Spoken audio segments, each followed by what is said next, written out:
Nah, di dalam eskatologi ini yang paling sering dibicarakan adalah bagaimana tentang rapture, tribulation, millennium. Ya, ini rapture ini tentang pengangkatan orang percaya. Ini Yesus datang di awan-awan bersama dengan orang kudusnya menjemput orang percaya. Itu tadi yang dikatakan di dalam 1 Tesalonika pasal yang keempat ayat 13 sampai 18 itu. Salam sejahtera buat kita semuanya, Bapak Ibu saudara yang dikasihi oleh Tuhan dimanapun berada. Bertemu kembali dengan channel Ben Yabes Official. Kita akan mengikuti rekaman video ibadah online melalui aplikasi Zoom,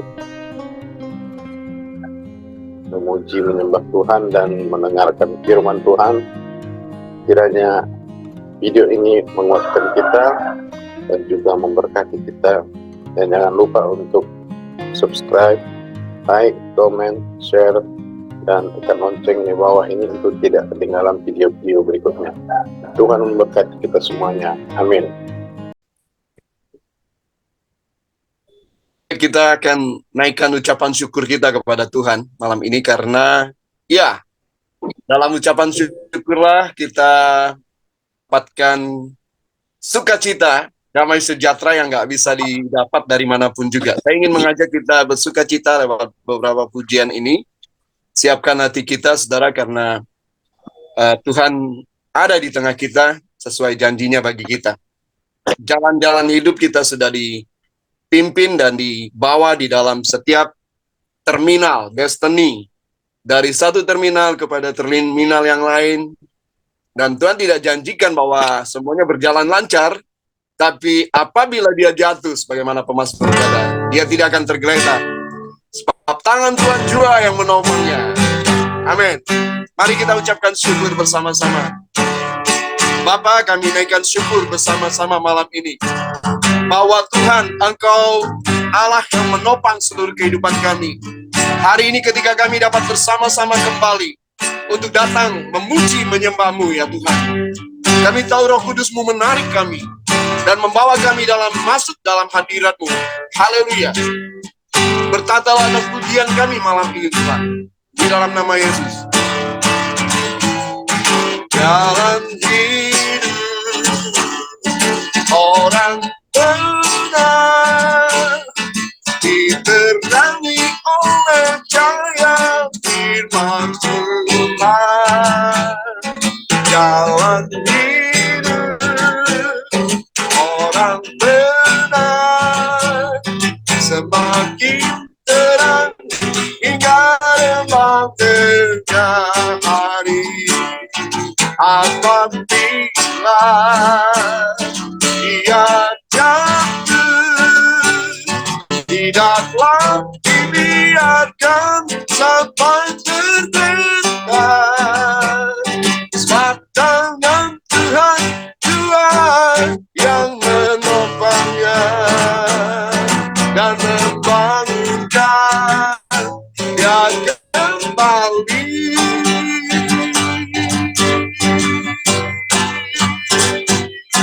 Jalan hidup orang benar diterangi oleh cahaya firman Tuhan. Jalan hidup orang benar semakin terang hingga rembang tengah hari. Apabila aku jatuh, tidaklah dibiarkan sampai terbentar. Sebab tangan Tuhan yang menopangku dan membangkitkan kembali. Apabila aku jatuh, tidaklah dibiarkan sampai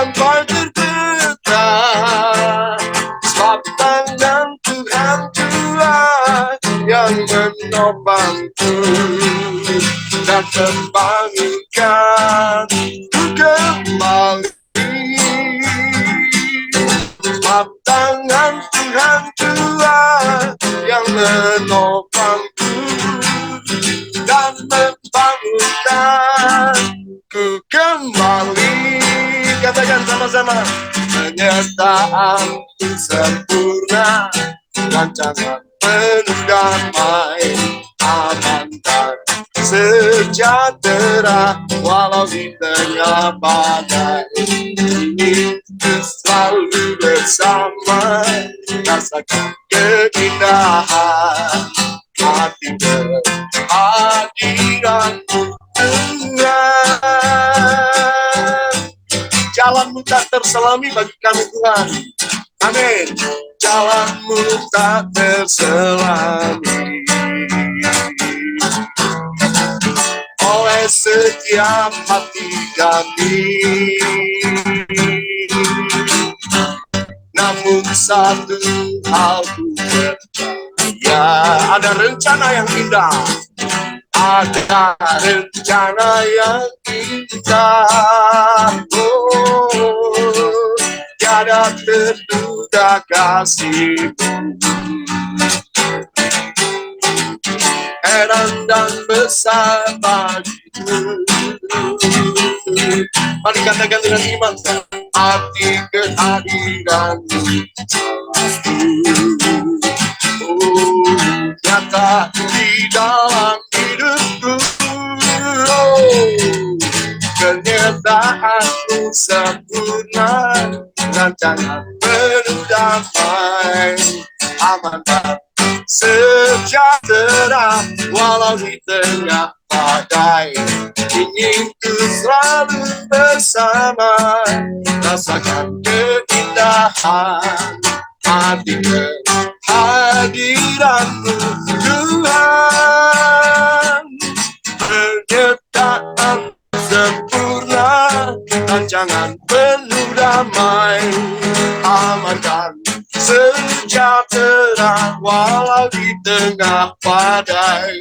Ingin ku selalu bersama, rasakan keindahan hati kehadiran-Mu Tuhan. Sekali lagi katakan, penyertaan-Mu sempurna, rancangan penuh damai, aman dan sejahtera, walau di tengah badai.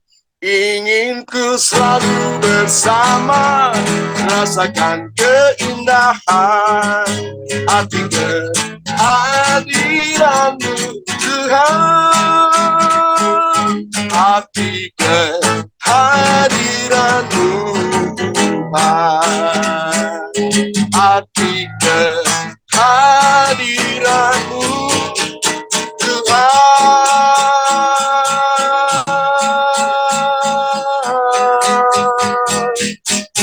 Bapa, kami mau naikkan syukur, Engkau hadir di tengah kami. Engkau hadir di segala keadaan kami. Malam ini juga sesuai janji-Mu. Kami bersepakat 2, bahkan lebih dari 2 dan 3 orang Tuhan. Kami mencari wajah-Mu. Kami katakan kami membutuhkan Engkau malam ini. Kami katakan kami ingin Tuhan terus-menerus melakukan segala hal yang ingin Engkau kehendaki dalam kehidupan kami masing-masing ya Bapa. Engkau hadir di tengah kami. Dan Engkau janjikan bagi kami, Engkau bersemayam di atas pujian kami Tuhan. Terima kasih, terpujilah nama-Mu Tuhan Yesus. Terpujilah nama-Mu di tengah kami Tuhan. Dan biarlah setiap kami malam ini alami sukacita yang baru, damai sejahtera, kekuatan, dan Kau membangkitkan setiap iman percaya kami kepadamu. Bagi Tuhan tak ada yang mustahil, kami katakan Tuhan dengan iman. Bagi Tuhan tak ada yang tak mungkin. Mujizatnya disediakan malam ini, ku diangkat dan dipulihkannya. Bagi Tuhan tak ada yang mustahil bagi Tuhan, tak ada yang tak mungkin. Mujizatnya disediakan bagiku, ku diangkat dan dipulihkannya. Tuhan, setiap kami menerima janji yang sama malam ini. Yang lemah Engkau kuatkan ketika hadirat Engkau nyatakan. Yang sakit Engkau sembuhkan Tuhan. Yang berbeban berat juga ya Bapa, Engkau memberi kelegaan sehingga kami dapat memikul kuk yang Engkau berikan bagi kami. Terima kasih Tuhan. Terima kasih Bapa. Ku yakin saat Kau berfirman, ku menang saat Kau bertindak. Oh, hidupku hanya ditentukan oleh perkataanmu.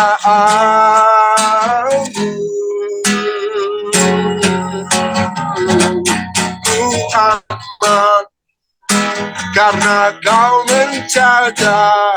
Amin. Ku kuat karena Kau menopang. Hidupku hanya ditentukan oleh kuasa-Mu. Oh, bagi Tuhan tak ada yang mustahil. Bagi Tuhan tak ada yang tak mungkin. Mujizatnya disediakan bagiku, ku diangkat dan dipulihkannya. Bagi Tuhan tak ada yang mustahil. Bagi Tuhan tak ada yang tak mungkin. Mujizatnya disediakan bagiku, ku diangkat dan dipulihkannya. Katakan dengan iman sekali lagi, saudara, angkat hatimu, katakan. Bagi Tuhan tak ada yang mustahil. Bagi Tuhan tak ada yang tak mungkin. Mujizatnya disediakan malam ini, ku diangkat dan diberikannya. Mujizatnya disediakan bagiku, ku diangkat dan diberikannya. Sekali lagi dengan iman katakan, mujizatnya disediakan bagiku, ku diangkat dan dipulihkannya.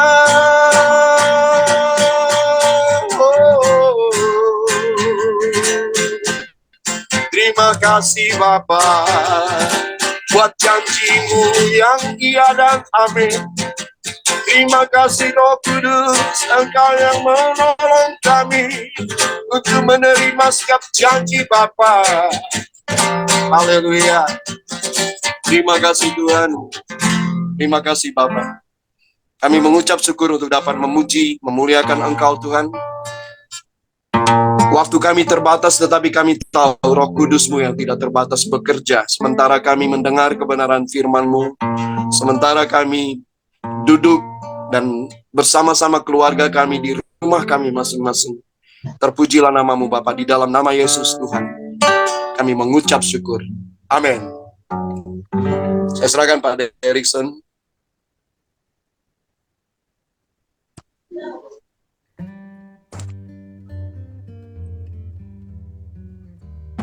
Ya, kita bersatu dalam doa.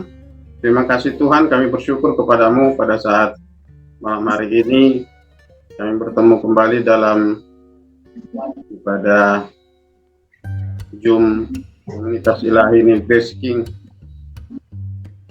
Kami sudah memuji dan menyembah Engkau Tuhan, Kau bertahta di atas segala pujian dan penyembahan kami.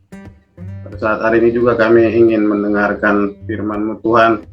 Kami percaya bahwa Engkau yang akan berbicara melalui kuasa Roh Kudus-Mu. Kami hanya alat-Mu, kami hanya hamba-Mu Tuhan. Kiranya Engkaulah Allah yang bertahta, bahkan juga berbicara melalui hamba-Mu Tuhan pada saat malam hari ini. Tuhan, nyatakan kuasa-Mu, nyatakan kebaikan-Mu Tuhan, biar kami dapat merasakan Tuhan bahwa Engkau Allah kami, memberkati kami, agar kami tetap berjaga-jaga. Terutama yang kami bahas pada malam hari ini adalah tentang akhir zaman. Kiranya Engkaulah Tuhan yang menerangi hati dan pemikiran kami dengan kuasa Roh Kudus-Mu Tuhan, karena ini juga merupakan penglihatan-penglihatan, nubuatan-nubuatan yang Kau berikan kepada orang-orang yang Kau pakai di dalam firman-Mu Tuhan. Biar kami dapat belajar bersama-sama dan saling melengkapi. Hamba yang tidak lebih daripada hamba-hamba-Mu, semua yang ada di Zoom ini Tuhan, izinkan dan disembunyikan di balik kemuliaan salib-Mu untuk menyampaikan tentang kebenaran firman-Mu Tuhan. Dalam nama Yesus Kristus kami sambut firman-Mu. Haleluya. Amin. Shalom buat kita semuanya, Tuhan berkati. Ya, kita berbicara tentang eskatologi ya. Kalau eskatologi itu kita sama-sama tahu ya, dari kalau waktu S1, 2 SKS, berarti satu semester itu 20 kali sedikit 20 kali pertemuan. 20 kali pertemuan itu pun masih kurang puas. Maka orang masuk ke S2, kemudian masuk ke S3, sampai selesai S3 juga tetap juga perdebatan tidak habis-habisnya tentang akhir zaman ini, pelajaran eskatologi ini. Ya, karena ayat-ayat itu dan juga penglihatan yang diberikan oleh Tuhan kepada Yohanes di Pulau Patmos itu menjadi suatu tafsiran-tafsiran dari hamba-hambanya, ahli-ahli teolog ya, sehingga membuat orang jadinya tidak mendapatkan kepastian yang mana sebenarnya yang benar gitu. Nantinya, tapi satu yang pasti itu Yesus sudah katakan bahwa yang penting adalah di sini adalah kita berjaga-jaga dan berdoa, karena anak manusia datang seperti pencuri, tidak ada yang tahu. Bahkan Yesus sendiri, anak manusia, tidak tahu, hanya Bapa sendiri yang tahu.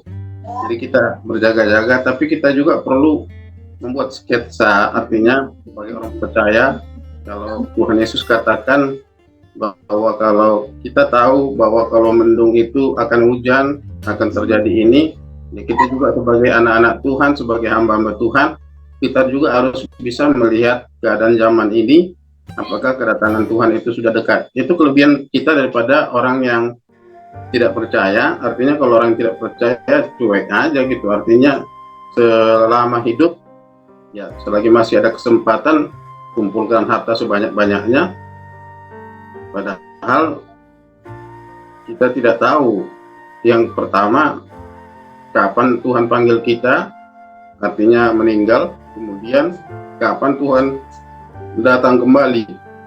Pertama adalah rapture ya.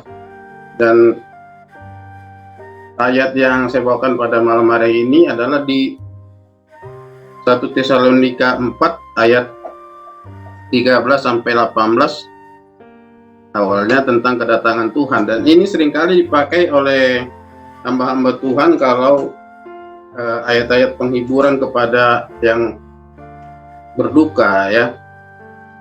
Karena ini merupakan memang ditulis Paulus supaya orang tidak terlalu larut dalam duka, supaya mengerti apa yang akan terjadi, apa yang terjadi pada orang yang sudah meninggal, seperti itu.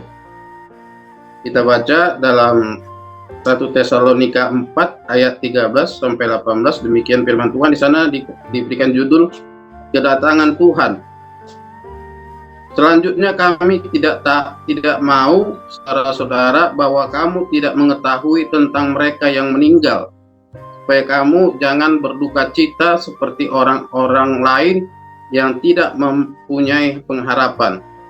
Karena jikalau kita percaya bahwa Yesus telah mati dan telah bangkit, maka kita percaya juga bahwa mereka yang telah meninggal dalam Yesus akan dikumpulkan Allah bersama dengan Dia.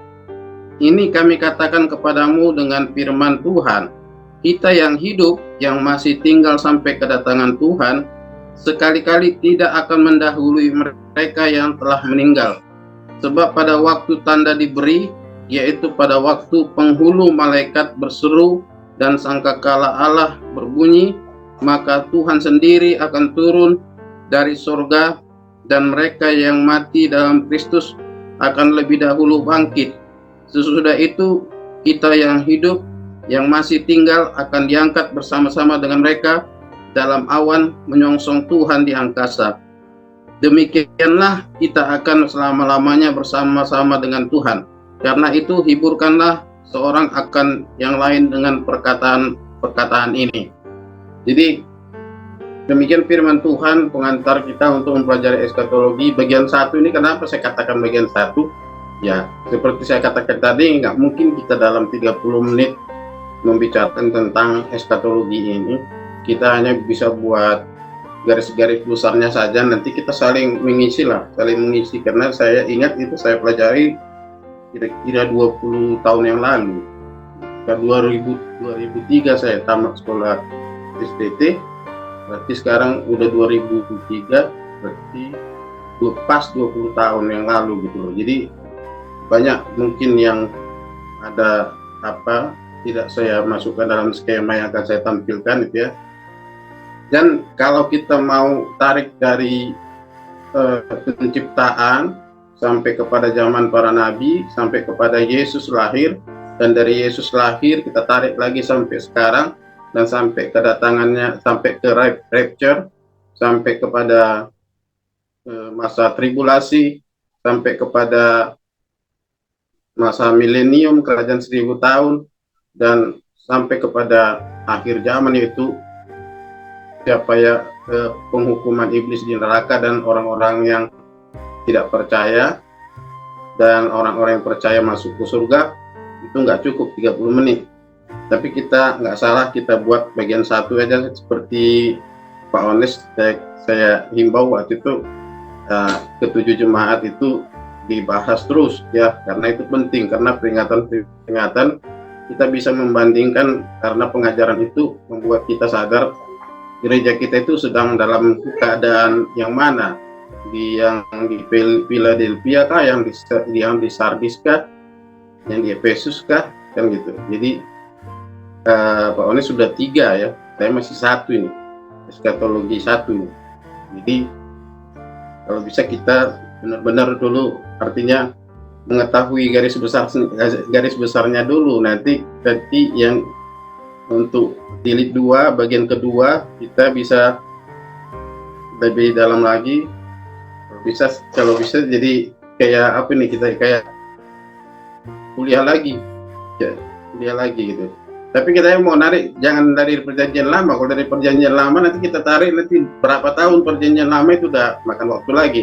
Jadi saya mau tampilkan apa saja yang paling penting adalah itu tadi, biarlah yang kita pelajari baik bagian 1 ini, nanti kapanpun bagian kedua, bagian ketiga ini membuat kita berjaga-jaga, dan kita juga jangan lupa memberitahukan ini kepada anak-anak kita juga, karena memang tanda-tanda juga sudah banyak yang terjadi ya. Jadi ini perlu, tapi jangan terus-terusan kita beritakan tentang ini, karena ini nanti kita dicap menjadi pendeta akhir zaman. Ada juga seorang hamba Tuhan waktu itu dari mulai tahun 2000-an udah memberitakan tentang akhir zaman terus gitu. Sepertinya kedatangan Tuhan memang sudah tinggal besok lagi gitu, karena dikatakan aku datang segera ya. Jaga-jagalah dan berdoalah. Sampai saya ingat waktu anak-anak ada aliran Pentakosta waktu itu sampai mereka itu tidak lagi bekerja, tapi mengumpulkan harta benda mereka karena mereka membaca itu tadi ayat, ada ayat yang mengatakan bahwa aku datang segera, itu berarti nggak lama lagi datang gitu loh. Jadi cukuplah kita beribadah, nggak usah bekerja karena sebentar lagi Tuhan datang gitu. Tapi semenjak saya anak-anak dikatakan seperti itu sampai sekarang Tuhan juga belum datang gitu. Tapi yang perlu kita berjaga-jaga, yang pertama tadi adalah tentang di Tesalonika bahwa ada orang meninggal akhir hidup. Kemudian yang kedua adalah kedatangan Tuhan. Ya, saya akan tampilkan skemanya ya. Nah, di dalam eskatologi ini yang paling sering dibicarakan adalah bagaimana tentang rapture, tribulation, millennium. Ya, ini rapture ini tentang pengangkatan orang percaya. Ini Yesus datang di awan-awan bersama dengan orang kudusnya menjemput orang percaya. Itu tadi yang dikatakan di dalam 1 Tesalonika pasal yang keempat ayat 13-18 itu, bahwa Yesus akan datang di awan-awan, maka yang mati dari perjanjian lama sampai sebelum kita itu, walaupun kita masih hidup, kita tidak akan mendahului mereka dalam pengangkatan ini, dalam rapture ini. Tapi yang mati dibangkitkan dulu, baru kita akan bersama-sama dengan mereka terangkat dengan awan menyongsong Tuhan Yesus. Kemudian yang dibicarakan yang paling sering tribulasi. Tribulasi ini adalah masa kesusahan, masa pemerintahan antikristus. Ketika antikristus ini menyatakan, kenapa dikatakan antikristus? Ya, anti dengan Kristus gitu. Tapi dia ya dipercayai Yahudi itu sebagai Kristus. Karena orang Yahudi masih banyak sekarang yang masih menantikan Mesias, karena Mesias yaitu Yesus yang sesungguhnya yang lahir tahun 2000 tahun yang lalu kira-kira itu, yang di kandang domba, anak dari Yusuf dan Maria itu, mereka tidak percayai sebagai Mesias. Mereka ketika datang nanti seorang yang berkuasa, yang diberikan kuasa oleh iblis ya, bersama dengan nabi-nabi palsunya, maka akan tampil seorang manusia yang berkuasa, yang bisa menyatukan dunia ini, bahkan menguasai seluruh dunia ini, menguasai semua agama. Dia, makanya kenapa dikatakan tribulation, karena 3,5 tahun dia akan memerintah 7 tahun. Dalam 3,5 tahun di Daniel dikatakan bahwa di kitab Daniel bahwa 3,5 tahun dia akan sepertinya rohani sekali dan mendirikan bait Allah kembali di Israel, kemudian di Yerusalem. Kemudian 3,5 tahun kemudian, pertengahan 7 tahun itu, dia berdiri mengatakan bahwa dia adalah Allah yang harus disembah. Nah, di situ baru mereka sadar bahwa ternyata mereka tertipu. Nah, di situ orang yang sudah rapture ini tidak mengalami. Nah, itu pun tetap jadi perdebatan. Nah, kemudian di milenium ini juga sering terjadi perdebatan. Ini adalah masa kerajaan Kristus, kerajaan 1000 tahun. Siapa yang ada di sini adalah orang-orang yang masuk ke dalam rapture tadi, dan ada orang yang tetap mempertahankan Kristus ketika masa tribulation, masa pemerintahan antikristus, itu bertobat. Ketika sadar bahwa itu bukan Mesias, maka mereka berbalik dan ada kesempatan bertobat, dan mereka dibunuh dan mereka bertobat. Itulah yang masuk nanti ke dalam milenium ya. Supaya nggak lebih panjang, saya lanjutkan dulu ya. Nah, ini ya perdebatan yang paling sering ada dalam eskatologi Kristen. Ini bagian 1. Ada 2 jenis tafsiran para teolog tentang eskatologi. Pertama tentang rapture ini. Rapture ini pengangkatan orang-orang percaya. ada 3 pemahaman tafsiran ya, tafsiran saya katakan karena ada ayat-ayat pendukungnya.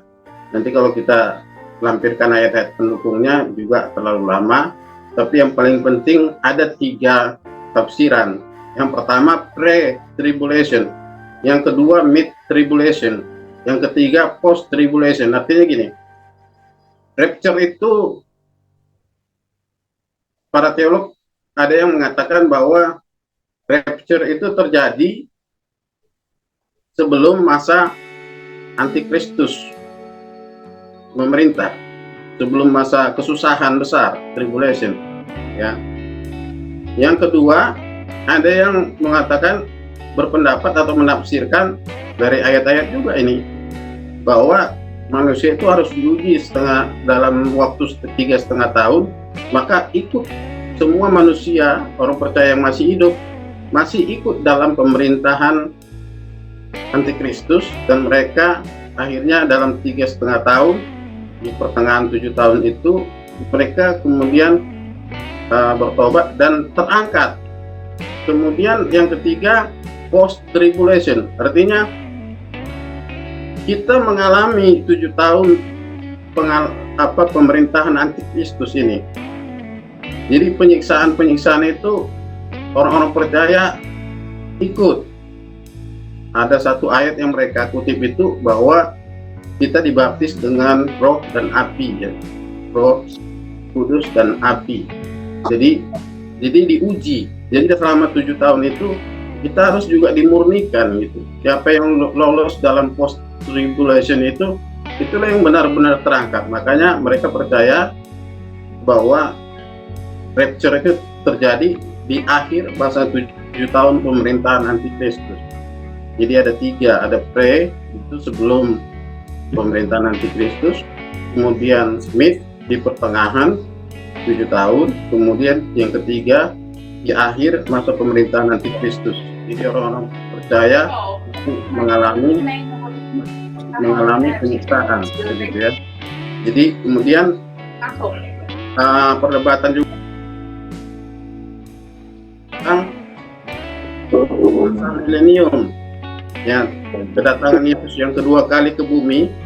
Jadi sebenarnya menurut teolog itu, kalau yang itu bukan kedatangan kedua kali, itu adalah masa rapture, pengangkatan. Yesus itu hanya di awan-awan gitu. Kedua kali itu adalah janjinya seperti di Kisah Para Rasul itu, ketika Yesus terangkat ke surga, disaksikan oleh murid-muridnya, maka para malaikat mengatakan bahwa dia yang kamu lihat akan datang kembali. Dan mereka itu waktu itu menyaksikan Yesus terangkat ke surga di Bukit Zaitun, dan di situ juga nanti Tuhan Yesus datang kedua kali, menginjakkan kaki di bumi. Yang pertama di Bukit Zaitun.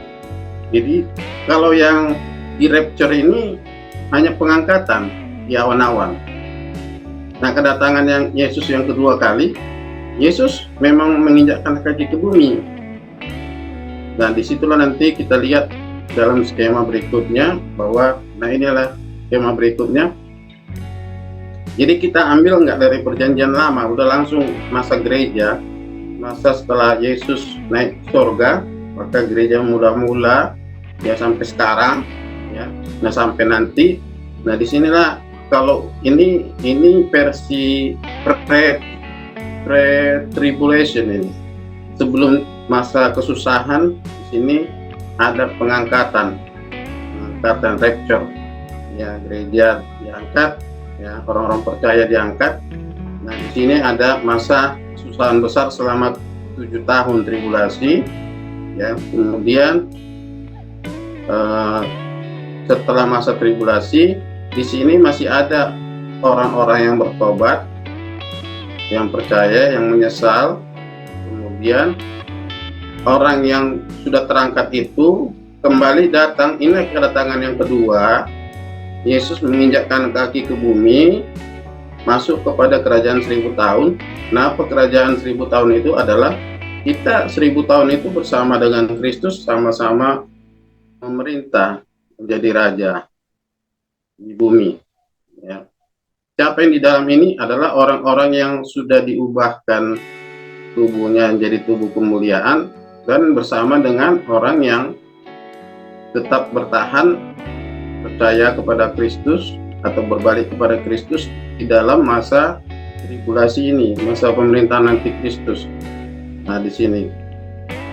Nah, sebelum itu di akhir masa kesusahan ini, karena antikristus itu merasa berkuasa, di sini akan terjadi juga perang yang namanya perang Armageddon, ya, perang Armageddon yang tertulis di Wahyu 16 ayat 16, perang Armageddon. Nah, di sini sebenarnya perang dikatakan, tapi sebenarnya hanya dengan hembusan napas Tuhan Yesus saja mereka sudah terkalahkan, gitu ya. Karena siapa yang bisa berperang melawan Tuhan? Mereka sudah mempersiapkan. Kalau di dalam Alkitab nanti kita lihat, yang kalau kita selidiki bahwa Antikristus itu mempersiapkan semua raja-raja, semua penguasa di dunia ini, bahkan juga penguasa-penguasa di udara, baik itu yang di planet-planet lain juga, itu tafsiran untuk memerangi Kristus. Tetapi ketika terjadi perang Armageddon ini, hanya dengan satu hembusan napas semuanya musnah. Kemudian masuk kita ke zaman 1000 tahun. Di sini juga ada perang di akhir masa tribulasi ini. Perang ini, kenapa ada perang di sini? Nah, kita lihat ke bawah. Ternyata pada masa akhir daripada pada masa perang Armageddon ini, kemudian pada masa setelah perang Armageddon, iblis itu diikat. Tetapi di bagian hampir akhir daripada masa kerajaan 1000 tahun itu, iblis itu sementara dilepaskan. Di Wahyu ada di kitab Wahyu ada ditulis dilepaskan. Untuk apa? Untuk ternyata nanti di dalam kerajaan 1000 tahun ini masih ada orang yang memberontak, gitu, memberontak dan mengikut kepada godaan iblis juga. Maka iblis mengumpulkan semua orang-orang yang sudah tergoda itu. Terjadilah perang Gog dan Magog yang tertulis dalam Wahyu pasal 20 ayat 7 sampai 10, ya. Nah, kemudian ya, tetap juga nggak mungkin Tuhan Yesus bisa dikalahkan ataupun diperangi. Maka semua yang mengikut kepada iblis itu dalam perang Gog dan Magog itu masuklah ke lautan api. Kemudian kita turun ke bawah.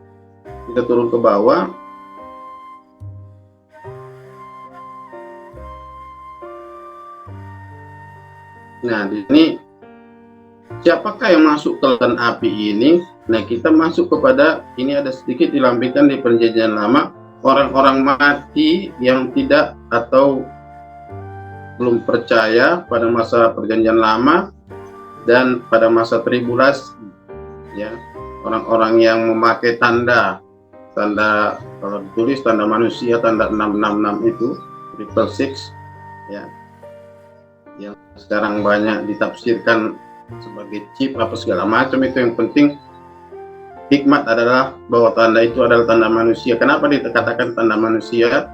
Karena angka 666 dan angka Tuhan adalah angka 7. Jadi karena angka 6 itu ingin menyerupai angka Allah, angka 7, maka dikatakan angka 6 itu adalah angka manusia yang sombong, yang ingin menyamai Allah. Maka dikatakan tanda 666. Apakah itu nanti kenyataan bahwa memang alat yang dipasang di dahi dan di tangan itu adalah memiliki tanda 666? Kita tidak tahu, karena itu tafsiran. Kita masih bisa melihat tanda-tandanya bahwa memang sekarang kalau tanda-tanda itu sudah terlihat bahwa memang di beberapa negara kita sudah melihat orang sudah seperti pernah ditampilkan Pak Dodi ya, bahwa di dalam tubuh manusia itu sudah bisa ditanam chip di otak, di kening. Untuk apa? Untuk bertransaksi. Makanya dikatakan di kitab Wahyu bahwa kalau tidak memakai tanda itu, maka orang tidak akan bisa membeli atau menjual atau bertransaksi. Makanya banyak orang yang dikatakan makanya di situ dikatakan masa kesusahan yang besar. Nah, kalau orang yang memakai tanda itu jelas dikatakan oleh Yesus tidak akan diampuni. Ya, tidak akan diampuni karena sudah ada tanda antikristus. Ya, kemudian bergabung dengan orang-orang mati yang dalam perjanjian lama, baru di masa kita yang belum percaya kepada Kristus, kemudian mereka langsung masuk ke neraka. Mereka tidak akan mengalami lagi masa 1000 tahun ini. Ya. Kemudian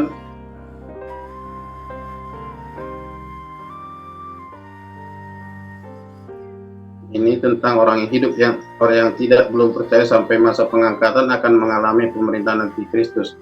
Jadi kalau pre-tribulation ini, pre-trib ini mengakui bahwa orang yang percaya terangkat sebelum antikristus memerintah. Ini versi pre. Jadi yang saya sajikan ini yang mudah dulu. Nanti kalau kita belajar mid sama post ini makin ruwet kita pikirin. Tapi yang mendekati dan banyak yang dianut oleh sinode adalah yang pre-tribulation ini, pengangkatan ini sebelum antikristus memerintah. Orang percaya sudah terangkat gitu. Jadi kemudian itulah gambarannya. Nah, kalau ini sudah jelas bahwa orang percaya itu akan menjalani dulu pengadilan tahta putih. Kalau di sini ada orang menafsirkan kita dihakimi lagi. Sementara ya, ada yang mengatakan bahwa di sini hanya pembagian mahkota. Ada orang yang memang memiliki upah ketika dia di bumi itu, apakah dia hanya sebatas percaya dan tidak memiliki upah. Kalau di sini ada yang mengatakan bahwa teolog mengatakan itu pembagian mahkota, pembagian upah. Nah, ini sudah pasti masuk ke langit baru dan bumi baru dan juga surga. Ya.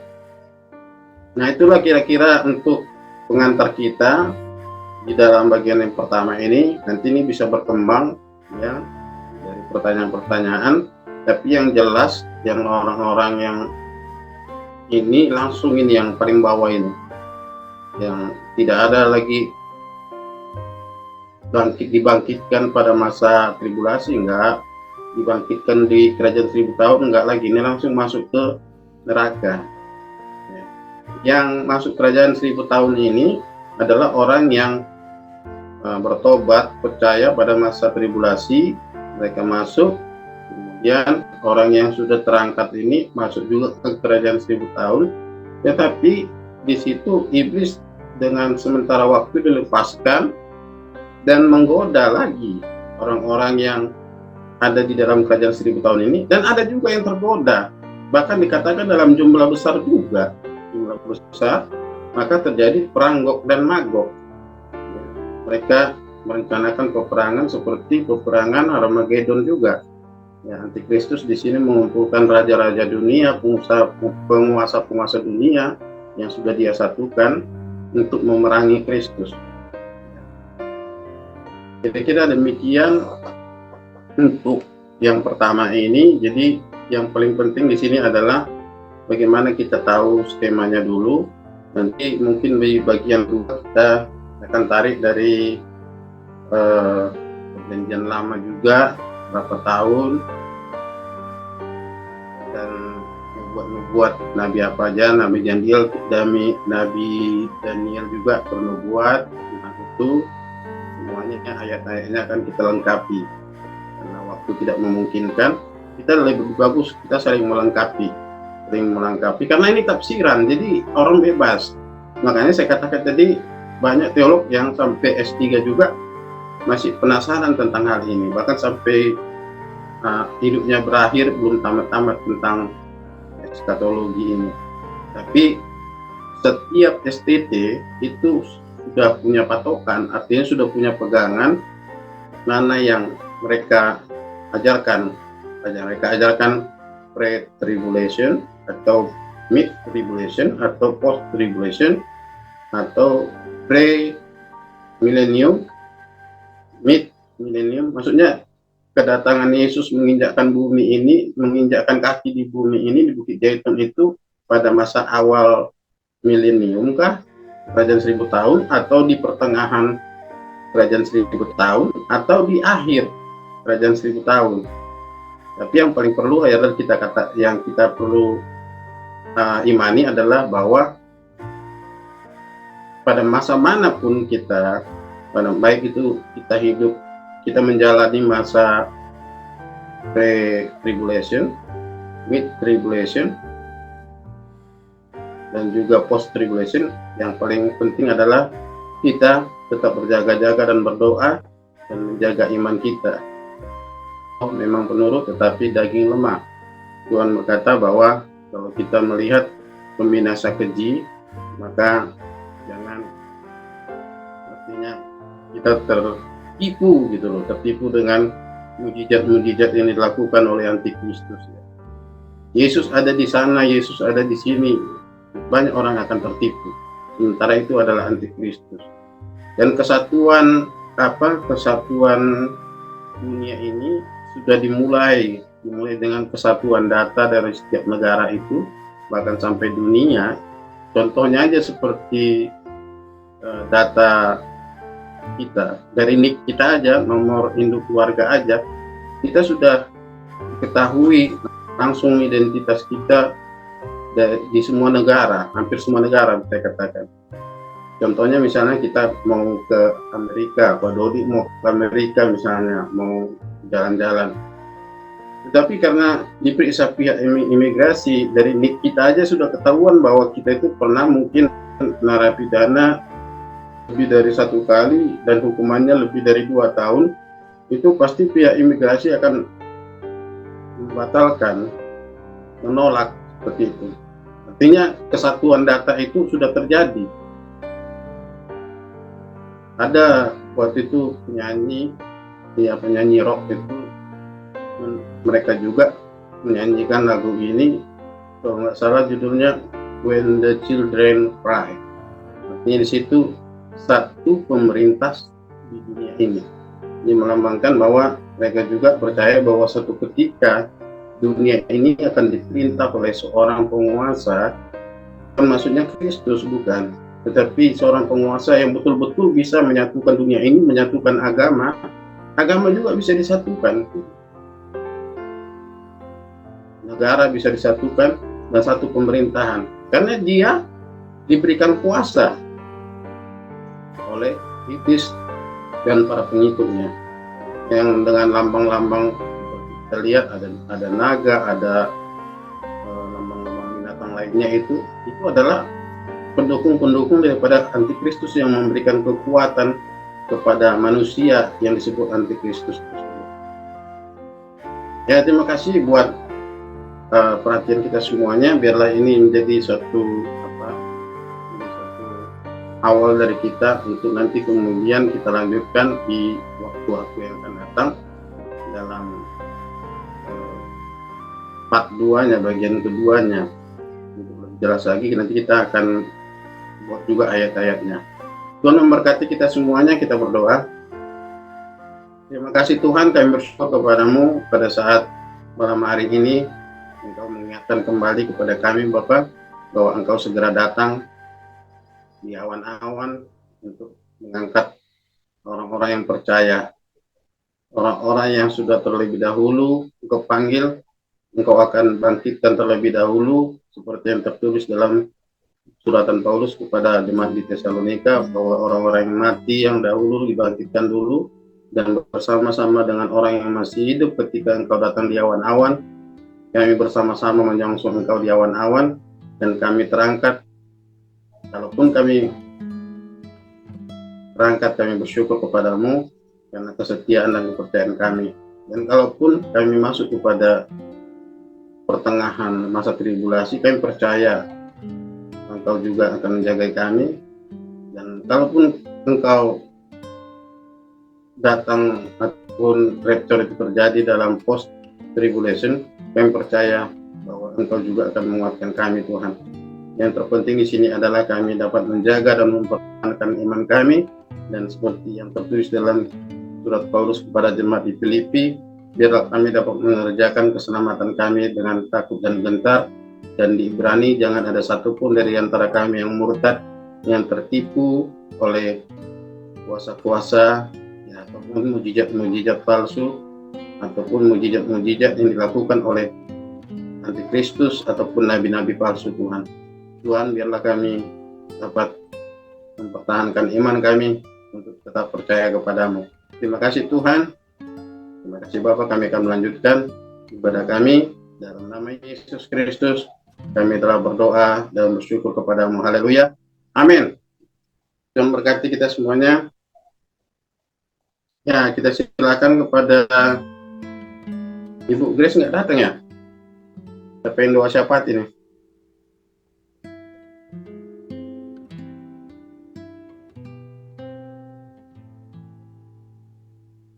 Pak Ones aja sekalian, Pak Ones ya. Sekalian doa berkat, Pak Ones.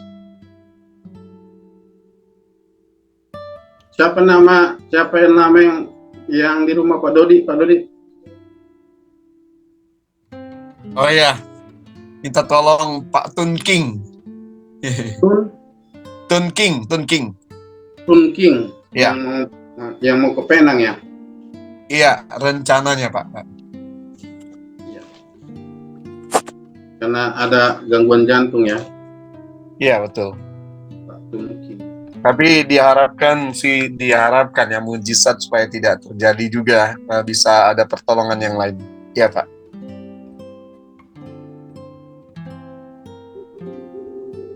Ya, silakan Pak Ones. Kalian doa berkat Pak Ones.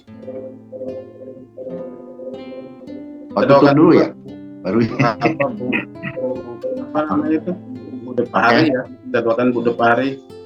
Siapa lagi yang sakit kemarin? Oh Bu Maya ya. Silakan Pak. Ya, yuk kita berdoa. Bapak, terima kasih untuk malam hari ini Tuhan, Kau hadir, Kau menyertai, memberkati kami dengan firman-Mu dan pujian penyembahan yang Kau terima sebagai persembahan yang harum dari kami. Kami bersyukur, kami boleh punya hati yang saling mengasihi, karena Engkau lebih dahulu mengasihi kami. Terima kasih untuk ibadah malam hari ini Tuhan. Biarlah apa yang kami dengar, apa yang kami saksikan malam hari ini boleh menjadi kekuatan bagi hidup kami selanjutnya. Kami percaya Roh Kudus tetap berkuasa atas hidup kami. Dan malam hari ini Tuhan, kami mau berdoa khusus buat yang sakit, Bu Maya yang sakit Tuhan, biarlah roh kesembuhan dinyatakan, mujizat-Mu menyembuhkan Bu Maya. Dan juga untuk Pak Tungking yang saat ini sedang bergumul Tuhan mengenai penyakit jantungnya. Bapa, inilah saatnya Tuhan menyatakan mujizat-Mu Tuhan. Kami bersepakat malam hari ini kesembuhan boleh dinyatakan untuk Pak Tungking. Dan rencana untuk ke Penang bahkan dibatalkan apabila mujizat-Mu dinyatakan. Kami percaya kuasa-Mu mengalir dan kehendak-Mu boleh jadi atas Pak Tungking ini. Terima kasih Bapak, kami berdoa juga buat Bu Depari yang sedang sakit Tuhan. Biarlah jamahan daripada kuasa-Mu, Roh-Mu Tuhan, menyembuhkan, memulihkan Bu Depari. Dan kami berdoa juga buat bangsa dan negara kami yang sebentar lagi akan masuk dalam tahun politik dan proses pemilu. Kami percaya Tuhan, Engkau bertahta, Engkau menguasai Indonesia dan mengasihi Indonesia. Oleh karena itu, mungkin siapapun yang boleh dipilih, kami semua percaya semua itu daripada Tuhan. Dan Tuhan memberikan kami hati yang tetap taat dan tetap menghormati pemerintahan ini. Dan saat ini, apa yang sedang dipimpin oleh Pak Jokowi dan jajarannya, kami berdoa biar roh Tuhan roh takut akan Tuhan menyertai mereka. Mereka boleh memimpin bangsa kami menuju kepada kesejahteraan dan kebahagiaan. Terima kasih Tuhan untuk tangan-Mu yang begitu kuat memegang umat-Mu di Indonesia ini. Sehingga apapun tekanan, apapun pencobaan yang dialami Tuhan, saudara-saudara kami yang mau beribadah pun sering dilarang, membangun rumah ibadah dipersulit, tapi semua itu tidak menjadi halangan untuk firman-Mu dinyatakan. Semakin dihambat, maka umat-Mu semakin meram. Kami percaya Tuhan bekerja dalam segala hal untuk mendatangkan kebaikan bagi kami semua. Terima kasih Tuhan, dan kami juga berdoa buat gereja-Mu yang saat ini Tuhan menjadi ujung tombak penginjilan. Biarlah gereja-Mu juga di atas pemimpin rohani kami Tuhan, boleh menjalankan misi-Mu, boleh menjalankan perintah Tuhan dengan benar, dengan lebih maksimal dan berkualitas. Yakin Tuhan, semakin hari umat-Mu akan semakin diberkati dengan kualitas dan kemaksimalan, sehingga mereka menjadi umat yang layak ketika Tuhan menjadikan kami sebagai pengantin Tuhan di akhir zaman. Kami percaya kami adalah orang-orang yang akan diangkat sebelum mengalami masa kesengsaraan. Kami juga percaya bahwa pengadilan Tuhan akan memberikan mahkota kemenangan bagi kami yang setia sampai akhir. Terima kasih Bapa, kami akan mengakhiri malam ini. Kami percaya kami sudah terima berkat daripada Tuhan. Kami mau menyatakan semua itu dengan iman kami. Mari Bapak Ibu, kita angkat tangan kita terima berkat daripada Allah Bapa. Berkat yang berlimpah-limpah dari Tuhan Allah Bapa, persekutuan yang masih Roh Kudus, dan kasih sayang dari Kristus Yesus menyertai kita mulai dari sekarang sampai Maranatha, sampai selama-lamanya, di dalam nama Tuhan Yesus yang sudah diberkati. Sama-sama kita katakan amin. Amin.